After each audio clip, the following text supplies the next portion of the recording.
Hi everyone. तो finally इस video में हम अपने कंट्रीज प्रोजेक्ट को एकदम से कंप्लीट कर देंगे। जो भी बाकी चीज़ें बची थी जैसे कि शिमर इफेक्ट लगाना और फिल्टर वाली फंक्शनलिटी देना, तो वो सब कुछ हम कंप्लीट करेंगे। और फिर नेक्स्ट वीडियो में हम देखेंगे कि रिएक्ट ऐप को हम कैसे डिप्लॉय करते हैं किसी भी ऑनलाइन प्लेटफॉर्म पे, ताकि कोई भी यूज़र इसको एक्सेस कर सके। तो नेक्स्ट वीडियो में हम डिप्लॉयमेंट वाला सेक्शन देखेंगे। तो चलो अपने स्क्रीन पे आते हैं। और यहाँ पर जो हमारा पुराने वीडियो का कोड था, उस कोड में मैंने कुछ कुछ चेंजेस किए हैं। तो आप डिस्क्रिप्शन से स्टार्टर कोड इस वीडियो का डाउनलोड कर लेना, क्योंकि इसमें काफ़ी चेंजेस मैंने किए हैं। पहली बात तो यहाँ पे जो सिमर इफेक्ट था उसको मैंने थोड़ा सा सुंदर किया है। अगर हम इसको रिलोड करेंगे तो अभी काफ़ी अच्छा दिख रहा है सिमर इफेक्ट। एक बार मैं ये देखो, ये काफ़ी सुंदर सा सिमर इफेक्ट दिख रहा है। मैं अगर यहाँ पे आके और ये इस चीज़ को अगर ट्रू कर दूंगा यहाँ पे कंट्रीज लिस्ट वाले में, तो पूरे टाइम शिमर इफेक्ट ही दिखेगा, हमारा एक्चुअल कंटेंट दिखेगा ही नहीं। तो देखो इस तरह से कुछ शिमर इफेक्ट मैंने बना दिया है। अब ये किस तरह से बना है, बहुत ही सिंपल मैंने किया है। आप जाके मतलब HTML देख सकते हैं। यहाँ पे जो HTML था उसके अंदर मैंने कुछ div रख दिया है, उसकी हाइट और विड्थ दे दिया है। यहाँ पे इसकी CSS होगी, कुछ इसकी CSS फाइल में मैंने कुछ बेसिकली CSS लिख दिया है। तो ये सब आप जाके देख सकते हैं कि मैंने कैसे बनाया है इस तरह का कार्ड। तो एकदम सिंपल है, एक बैकग्राउंड कलर है, ठीक है, और उसकी कुछ हाइट है, यहाँ पे हाइट इसकी दे दिया है, ठीक है। तो ये है। और फिर उसके बाद कार्ड का टेक्स्ट जो ये है, जो टेक्स्ट जैसा दिख रहा है, ये सिंपली एक पी टैग है जिसकी हाइट है और बैकग्राउंड कलर है बस, ठीक है, हाइट 22 पिक्सल। तो ये काफ़ी सुंदर और कूल लग रहा है। अगर आप चाहें तो लास्ट वाला जो पी टैग है उसकी विड्थ थोड़ा सा कम कर सकते हैं, जैसे कि हम चलो यहाँ पे करते हैं। हमारा जो पी टैग है इसका लास्ट एलिमेंट सेलेक्ट करते हैं। मैं इसका लास्ट चाइल्ड सेलेक्ट कर लेता हूँ और इसकी विड्थ मैं कर देता हूँ 40%। तो ये देखो इतना हो गया, 40% ज़्यादा छोटा हो गया, 60% कर देते हैं। तो इस तरह से दिख रहा है, ठीक है। तो ऐसा भी हम कर सकते हैं। तो ये मैंने बनाया है, इसका कलर वलर सब कुछ मैंने आराम से बैठ के सोच के बना दिया है। तो अभी मैं इसको यहाँ से ये ट्रू जो मैंने कर दिया था ये मैं कंडीशनली कर देता हूँ, ताकि जब भी हमारा पेज रिलोड हो तो हमें ये लोडिंग काफ़ी अच्छे से दिखे और फिर उसके बाद हमारा कार्ड दिखने लगे। और डार्क मोड के लिए अलग कलर रहेगा, जो लोडिंग होगा ना, डार्क मोड के लिए अलग है, लाइट मोड के लिए अलग कलर है। और वो सब कुछ मैंने यही CSS में डिफाइन किया है कि अगर मेन के ऊपर डार्क हो तो जो सीमर का कलर है वो अलग कर दो। और सारा कुछ CSS वेरिएबल के अंदर मैंने यूज़ करके यहाँ पे सेट कर दिया है। तो ये हो गया हमारा। अभी एक चीज़ और मैंने चेंज किया, बेसिकली मैंने कई सारी चीज़ें चेंज की हैं, मैं एक एक करके बताता हूँ। और दूसरा ये, जैसे कि अगर मैं इंडिया सर्च करता हूँ तो अभी आप नोटिस करना, ये जो कार्ड्स आ रहे हैं सारे एक के बाद एक आ रहे हैं। पहले क्या होता था, अगर दो कार्ड हैं तो एक इधर आता था एक इधर आता था, एकदम दूर दूर आते थे। तो मैंने क्या किया यहाँ पे, जो हमारी कंट्रीज लिस्ट वाली जो CSS फाइल है, नहीं सॉरी, यहाँ पे ऐप डॉट CSS फाइल में यहाँ पे जो कंट्रीज कंटेनर था, कंट्रीज कंटेनर, ये यहाँ पे मैंने डिस्प्ले फ्लेक्स हटा दिया है, इसको मैं एकदम से हटा देता हूँ। और मैंने ग्रिड यूज़ किया है, ठीक है। पहले क्या था, पहले फ्लेक्स था। अभी मैं एक बार ग्रिड को अगर कमेंट कर दूं, इन दोनों चीज़ों को मैं अगर कमेंट कर देता हूं तो कुछ ऐसा था, ठीक है। हालांकि कार्ड की विड्थ इक्वल थी, तो मैंने कार्ड की विड्थ भी रिमूव कर दी है और मैंने यहाँ पे ग्रिड लगा दिया है और फ्लेक्स को हटा दिया है। तो विड्थ इक्वल कैसे हो रही है, यहाँ पे मैंने ग्रिड टेम्पलेट कॉलम्स की वैल्यू दी है रिपीट, और उसमें ऑटो फिल दिया है, और मिन मैक्स 250 पिक्सल, और फिर 1 FR। तो बेसिकली ये क्या कर रहा है, अगर हमारे पास कार्ड हैं, ठीक है, अगर हमारे पास स्पेस है तो 250 पिक्सल, ठीक है, नहीं तो 1 FR, ऐसा मैंने किया है। तो इसका मतलब ये है कि इसका जो हमारे कार्ड का एक विड्थ होगा, मिनिमम विड्थ 250 पिक्सल होगा। लेकिन जैसे कि अभी इस केस में 250 तीन कार्ड रखने की जगह है यहाँ पे, तो तीन कार्ड रख रहा है।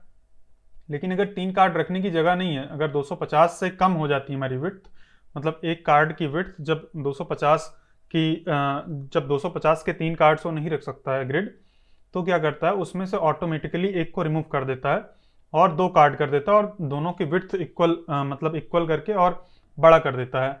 यही 1FR बता रहा है। तो ये काफ़ी सही फीचर है, काफ़ी सही मतलब प्रॉपर्टी है, जिसका हम यूज़ कर सकते हैं रिपीट के साथ ऑटोफिल और मिन मैक्स। इसको यूज़ करते हैं जब, तो बहुत ही रिस्पॉन्सिव तरह से हमारा लेआउट बन जाता है। और अगर हम जूम करें, मैं कंट्रोल माइनस करता हूँ, मतलब कंट्रोल और माइनस प्रेस करता हूँ तो जूम आउट होता है। तो ये आप कुछ इस तरह से इमेजिन कर सकते हैं कि बड़ा जो डेस्कटॉप होगा उसमें ऐसा दिखेगा हमारा, ठीक है। तो बड़े डेस्कटॉप में भी अच्छा दिख रहा है। तो ये दूसरा चेंज मैंने किया है कि यहाँ पे मैंने फ्लेक्स हटा के ग्रिड लगा दिया है। तो यहाँ पे फ्लेक्स रैप भी हटा देते हैं। और ये क्या है, मार्जिन इनलाइन ऑटो, ये तो ज़रूरी है, इसको मैं रहने देता हूँ। और जस्टिफाई कंटेंट स्पेस बिटवीन, मतलब फ्लेक्स से रिलेटेड जो भी प्रॉपर्टी थी वो हमने हटा दी हैं। और गैप इस सब के बीच में 64 था, इसको मैंने कम कर दिया थोड़ा सा। अभी नॉर्मल जूम कर देता हूँ मैं। और जो कार्ड था उसकी विड्थ को एक फिक्स थी 250 या 260, उसको मैंने हटा दिया। और एक चीज़ मैंने किया है, जो सारे फ्लैग्स हैं उनकी हाइट अगर आप देखेंगे तो इक्वल रहेगी। यहाँ पे पहले इक्वल नहीं थी फ्लैग्स की हाइट। तो अगर मैं नेपाल सर्च करता हूँ तो उसका फ्लैग काफ़ी लंबा आ रहा था। इस केस में क्या किया मैंने, ये जो फ्लैग है इसको एक डिव के अंदर रख दिया है। एक जो फ्लैग वाली इमेज है उसको एक डिव के अंदर रख दिया है। और इस इमेज की हाइट और विड्थ 100% कर दी है। और क्या किया मैंने, यहाँ पे जो फ्लैग का कंटेनर है उसकी हाइट मैंने सेट कर दी है और उसका ओवरफ्लो हिडन, ठीक है। तो इससे क्या होगा, और एक चीज़ मैंने यहाँ इमेज पे किया है, ऑब्जेक्ट फिट कवर, ठीक है। नहीं तो ऐसा कुछ आता, ऐसा कुछ आ रहा था। तो ऑब्जेक्ट फिट कवर कर देंगे तो ऐसा हो जाएगा। तो आप देखिए जैसा आपको सही लगे वैसा आप कर सकते हैं। लेकिन अगर ऑब्जेक्ट फिट कवर नहीं रहेगा तो और कंट्रीज़ के लिए बहुत सही नहीं दिखेगा। कुछ कुछ कंट्रीज़ के लिए स्पेस, जैसे कि इस कंट्री के लिए साइड में स्पेस आ रहा है, तो इसीलिए वो ऑब्जेक्ट फिट अगर कवर कर देंगे तो एकदम से फिल हो जाएगा पूरा स्पेस। यहाँ पे भी कवर नहीं कर रहे हैं तो यहाँ पे स्पेस आ रहा है। तो ऑब्जेक्ट फिट कवर कर दिया है, ये चीज़ मैंने कर दिया। तो आप CSS देख के अपने में भी अपडेट कर सकते हैं, नहीं तो आप यहीं से पूरा स्टार्टर कोड डाउनलोड करके आगे कंटिन्यू कर सकते हैं। तो इतना कर दिया। और एक चीज़ मैंने किया है, अगर आप यहाँ पे अंटार्कटिका सर्च करेंगे, अंटार्कटिका, तो अंटार्कटिका जो कंट्री है, यहाँ पे बहुत सारी चीज़ें अवेलेबल नहीं है। जैसे इसका कैपिटल कुछ भी नहीं है, ठीक है। तो ये एम्प्टी आ रहा है। तो यहाँ तक तो ठीक था, लेकिन अगर हम इसके पेज पे अगर जाते, लास्ट वीडियो में अगर मतलब लास्ट वीडियो का अगर आपके पास कोड है और इस पेज पे अगर आप जाएंगे तो काफ़ी एरर्स आएंगी। क्यों एरर्स आएंगी, क्योंकि इसमें करेंसी कोई अवेलेबल नहीं है, लैंग्वेज अवेलेबल नहीं है, कैपिटल अवेलेबल नहीं है। तो हम एक्सेस करने की कोशिश कर रहे हैं, तो इसीलिए वो एरर देगा। तो मैंने यहाँ पे ऑप्शनल चेनिंग लगा दिया है। अगर कंट्री डिटेल पे जाएंगे तो जैसे कि यहाँ पे मैंने ये एम्प्टी ऑब्जेक्ट, यहाँ पे हम ऑब्जेक्ट डॉट वैल्यूज़ करके फिर उसका नेम डॉट नेटिव नेम को कर रहे हैं। तो यहाँ पे और करके मैंने एम्प्टी ऑब्जेक्ट लगा दिया। बेसिकली हम बता रहे हैं कि अगर कोई भी नेम मतलब नेटिव नेम अवेलेबल नहीं है तो एम्प्टी ऑब्जेक्ट असाइन कर दो और वो एम्प्टी रहेगा, कोई एरर नहीं देगा, ठीक है। तो ये चीज़ मैंने कर दिया है। और ऐसे ही कंट्रीज़ और लैंग्वेजेस के लिए मैंने कर दिया। और यहाँ पे कहीं ऑप्शनल चेनिंग यूज़ किया होगा, ठीक है। यहाँ पे मैंने नेटिव नेम को मतलब अगर नेटिव नेम नहीं है तो नॉर्मल नेम दिखा दो, ऐसा मैंने कर दिया है। और ये कैपिटल के बाद मैंने ऑप्शनल चेनिंग लगा दिया, अगर कैपिटल हो तभी ये करना है। तो बेसिकली थोड़ा बहुत यहाँ पे चेंज किया है ताकि अंटार्कटिका के केस में एरर ना दे। और एक चीज़ किया है, जैसे कि हम किसी भी कंट्री पे जाते हैं तो ये हर एक टैग अभी काफ़ी क्लियरली दिख रहा है, तो इसका मैंने बैकग्राउंड कलर सेट कर दिया है। लास्ट वीडियो का अगर आपके पास कोड होगा तो क्लियरली नहीं दिखेगा। तो इतनी सारी चीज़ें मैंने फिक्स की हैं। और ये सब कुछ वीडियो में मैंने इसलिए नहीं फिक्स किया क्योंकि बहुत ही लंबा हो जाता वीडियो, तो इसलिए नहीं किया। और बैक बटन का भी मैंने कलर सेट किया है, एलिमेंट्स कलर ये सेट कर दिया है। यहाँ पे बैक बटन का भी मैंने बैकग्राउंड कलर सेट कर दिया है ये। तो इतनी सारी चीज़ें मैंने फिक्स कर दी हैं। अभी भी कुछ चीज़ें बाकी है जो कि हम वीडियो में करेंगे। और हाँ, एक चीज़ और मैंने किया है, यहाँ पे अभी तो हमें शिमर लोडिंग इफेक्ट नहीं दिख रहा है, लेकिन अगर मैं इसको न्यू टैब में खोलता हूँ, इसलिए नहीं दिख रहा है क्योंकि हम लोड ही नहीं कर रहे हैं, डेटा को हम फेच ही नहीं कर रहे हैं। हमने यहीं पे डेटा फेच किया और इधर जाते हैं तो तुरंत ही दिख जाता है। और इधर भी मैंने शिमर लोडिंग इफेक्ट लगा दिया है। अगर हम ये देखो रिलोड करते हैं तो यहाँ पे शिमर इफेक्ट लगा दिया, इसके लिए भी मैंने फाइल क्रिएट कर दी है। ये कंट्री डिटेल शिमर होगा ये यहाँ पे। तो कंट्री डिटेल शिमर के लिए मैंने इतना HTML लिखा है और इतना CSS मैंने लिख दिया है। बेसिकली वहीं से कॉपी थोड़ा बहुत कर लिया है और थोड़ा बहुत नया यहाँ पे CSS है, तो सही है। एक बार मैं इसको भी अगर डिटेल में दिखाऊं, कंट्री डिटेल वाला कहाँ कंपोनेंट है, ये है। तो इस चीज़ को मैंने जो इसका शिमर इफेक्ट है उसको मैंने यहाँ पे रखा है मेन टैग के अंदर ही, क्योंकि मेन टैग के अंदर ही हमारा बटन है, बैक बटन। अब बैक बटन को तो शिमर इफेक्ट में दिखाने की ज़रूरत है नहीं, है ना, बस केवल इमेज और ये टेक्स्ट को दिखाने की ज़रूरत है। इसीलिए मैंने इसको यहाँ मेन टैग के अंदर रखा है और मैंने चेक किया अगर कंट्री डेटा नल है तो ये शिमर दिखाओ, ठीक है, नहीं तो ये पूरा नीचे का चीज़ दिखाओ। तो इस तरह से मैंने कर दिया है और अगर मैं चाहूँ तो पूरे टाइम दिखा सकता हूँ थोड़ी देर के लिए। मैं एक काम करता हूँ, इसको कॉपी करके सीधा ऐसे ऊपर लिख देता हूँ। तो ये देखो इस तरह से इसका शिमर इफेक्ट है, तो सही है। इसकी भी मैंने लास्ट वाले की पैराग्राफ की विड्थ मैंने कम कर दी है। यहाँ पे अगर देखेंगे लास्ट चाइल्ड की विड्थ मैंने 50% कर दी है, इसीलिए इतना आ रहा है ये। तो इतना मैंने बना दिया है। अभी हम लोग खुद से वो फिल्टर वाली फंक्शनलिटी इंप्लीमेंट करेंगे। एक बार देखते हैं कि कैसे फिल्टर वाली फंक्शनलिटी इंप्लीमेंट करेंगे। तो फिल्टर बाय रीजन है यहाँ पे, ठीक है। अब फिल्टर बाय रीजन है तो इसको हम कैसे करेंगे, तो पहले हम देखते हैं हमारी जो कंट्री आ रही है उसमें रीजन नाम से कोई प्रॉपर्टी आ रही है, और आ रही है एक्चुअल में, हम यहाँ पे यूज़ भी कर रहे हैं। जैसे कि एशिया है, अफ्रीका है, यूरोप है, ये सब आ रहा है ना। तो हम यहाँ पे आएंगे कंट्री लिस्ट पे और मैं और सारी फाइल्स को क्लोज कर देता हूँ और यहाँ पे मैं एक बार कंसोल लॉग करता हूँ कंट्री डेटा को।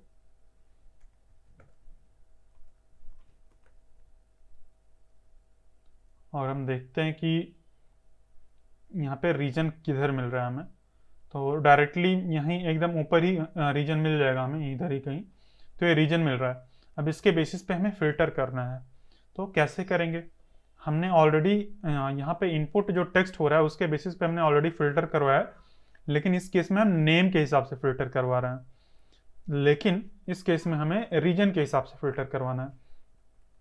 तो अब हम कैसे करेंगे, पहली बात तो चलो हम देखते हैं कि रीजन के हिसाब से कैसे फिल्टर कर सकते हैं। तो यहाँ पे हम फिल्टर करवा रहे हैं बेसिकली कंट्रीज डेटा डॉट जो भी क्वेरी है उसमें मैं नेम को मतलब नेम के हिसाब से मैं फिल्टर करवा रहा हूँ। मैं फिल्टर कर रहा हूँ और चेक कर रहा हूँ अगर नेम में किसी भी कंट्री के नेम के अंदर नेम डॉट कॉमन के अंदर अगर जो सर्च क्वेरी है वो इंक्लूडेड है तो उसको फिल्टर करके मतलब दिखा दो, ठीक है। तो ऐसा कर रहे हैं। अब हमें यहीं पे हमें उसका भी करना पड़ेगा, क्या बोलते हैं क्या है, रीजन का, ठीक है। तो यहाँ पे हम इस रीजन फिल्टर के लिए यही सेम क्वेरी यूज करेंगे और मैं इसको कॉपी करके इधर पेस्ट कर देता हूँ और यहाँ पे मैं और का सिंबल लगा दूंगा और country dot name dot common नहीं, कंट्री डॉट रीजन में कर दूंगा यहाँ पे। तो कंट्री डॉट रीजन अगर इंक्लूड करता है क्वेरी को, तो अगर मैं यहाँ पे अभी अगर मैं सर्च करता हूँ अफ्रीका, ठीक है, तो अफ्रीका के सारे कंट्रीज आ जाएंगे, यानी कि हमने सर्च के हिसाब से कर दिया है, ठीक है। यहाँ पे देखना सारे रीजन जो है अफ्रीका के ही रहेंगे। यहाँ पे ये देखो अफ्रीका के ही आ रहे हैं। अगर मैं यहाँ पे एशिया सर्च करता हूँ, एक बार ये जो कंसोल लॉक कर रहा हूँ पर इसको मैं हटा देता हूँ। अगर इधर मैं एशिया सर्च करता हूँ, एक सेकेंड, तो ये देखो एशिया सारे यहाँ पे आ रहे हैं, ठीक है। तो एकदम सही है, हमने सर्च के हिसाब से हमने ये तो कर दिया है, लेकिन हमें यहाँ पे भी करना है कि जब कोई यूज़र सेलेक्ट करे तो उसके हिसाब से भी फिल्टर हो जाए। तो चलो देखते हैं कैसे करेंगे हम यहाँ पे आके देखेंगे होम कंपोनेंट के अंदर हमारा जो सेलेक्ट मेन्यू है वो होम कंपोनेंट के अंदर रेंडर हो रहा है। तो इसके अंदर हम सेट क्वेरी पास कर देंगे, ठीक है, और इसके अंदर हम चले जाएंगे और यहाँ पे सेट क्वेरी को यहाँ पे डिस्ट्रक्चर कर लेंगे। तो मैंने यहाँ पे सेट क्वेरी को डिस्ट्रक्चर कर लिया है और मैं यहाँ पे ऑन चेंज इवेंट लगाऊंगा। एक जो सेलेक्ट मेन्यू होता है उस पर भी ऑन चेंज इवेंट होता है केवल इनपुट पे नहीं होता, इस पे भी होता है ऑन चेंज इवेंट। और ऑन चेंज पर हमें ये जो हमने वैल्यू दी है ना, इस वैल्यू का एक्सेस होगा हमारे पास। तो अगर हम सेट क्वेरी करेंगे, यहाँ पे अगर मैं सेट क्वेरी करूं तो सेट क्वेरी के अंदर मैं सेट करूंगा E dot target dot value. E dot target dot value करेंगे तो जो भी कंट्री सेलेक्ट करेंगे, मतलब जो भी रीजन सेलेक्ट करेंगे, उसकी जो यहाँ पे वैल्यू है वो आएगी, ये वैल्यू नहीं आएगी, जो हमने यहाँ पे वैल्यू सेट की है वो आएगी। तो इसको मैं डॉट टू लोअर केस कर देता हूँ। तो इतना सही है। अभी मैंने इम्प्लीमेंट कर दिया। अगर मैं यहाँ पे फिल्टर बाई यूरोप करता हूँ तो ये देखो सारा यूरोप का यहाँ पे आ गया। अब यहाँ पे हमें सर्च में करने की ज़रूरत नहीं है, यूरोप का सारा आ गया है, ओशियाना आ गया है और अमेरिका आ गया है। तो एकदम सही है, एकदम सही से काम कर रहा है। और यहाँ पे रीजन में अमेरिका का नाम अमेरिका नहीं है, अमेरिका का नाम अमेरिकाज है। ठीक है, तो चलो यहाँ पे हम अमेरिकाज कर देते हैं, इधर भी और इधर भी। तो अब सही है। और भी हम देख लेते हैं, ओशियाना, यूरोप, सही है, एशिया हो गया, अमेरिका हो गया और अफ्रीका हो गया। और ये फिल्टर बाय रीजन यहाँ पे आ रहा है। तो फिल्टर बाय रीजन को हमें यहाँ पे नहीं दिखाना है, तो उसके लिए ये हिडन एट्रीब्यूट अगर हम लगा देते हैं तो वो हाइड हो जाता है। एक बार मैं इसको इज इक्वल टू एम्प्टी था, एक मिनट, हाँ यहाँ पे is equal to empty string आ गया था, इसीलिए ये दिख रहा था। अगर हम is equal to empty string हटा देते हैं तो फिल्टर बाय रीजन में यहाँ पे तो दिखेगा, ठीक है, इधर दिखेगा, लेकिन जब यूज़र क्लिक करेगा तो उसको केवल उतनी ही कंट्रीज दिखेंगी जो कि एक्चुअल में हैं। ठीक है, मतलब उतने ही रीजन्स दिखेंगे जो कि एक्चुअल हैं। तो सही है। तो यहाँ पे किसी भी ऑप्शन के ऊपर हम हिडन एट्रीब्यूट लगा सकते हैं, जिससे कि अगर जो सेलेक्ट मेन्यू है उस पर एकदम बाहर दिखेगा, लेकिन जब यूज़र सेलेक्ट करने जाएगा तो नहीं दिखेगा। तो ये काफ़ी सही चीज़ है। तो अभी हमने लगभग सारी चीज़ें इंप्लीमेंट कर दी हैं और एकदम सही से काम कर रहा है। अब नेक्स्ट वीडियो में हम देखेंगे, अगर आपका इस वीडियो से रिलेटेड कोई भी डाउट है या आपको कुछ समझ नहीं आया तो आप कमेंट में पूछ सकते हैं। और नेक्स्ट वीडियो में हम देखेंगे कि अपने इस वेबसाइट को कैसे हम डिप्लॉय कर सकते हैं नेटलीफाई पे, ताकि कोई भी यूज़र एक्सेस कर सके। पहले तो हम इसको गिटहब पे डालेंगे और फिर गिटहब के थ्रू हम नेटलीफाई पे डिप्लॉय करेंगे। तो नेक्स्ट वीडियो में हम डिप्लॉयमेंट वाला प्रोसेस देखेंगे। तो अगर आपका कोई भी डाउट है तो आप कमेंट में पूछ सकते हैं, और अगर आप चाहें तो आप टेलीग्राम ग्रुप ज्वाइन करके वहाँ पे भी अपने डाउट पूछ सकते हैं। तो मिलते हैं नेक्स्ट वीडियो में, तब तक के लिए बाय बाय।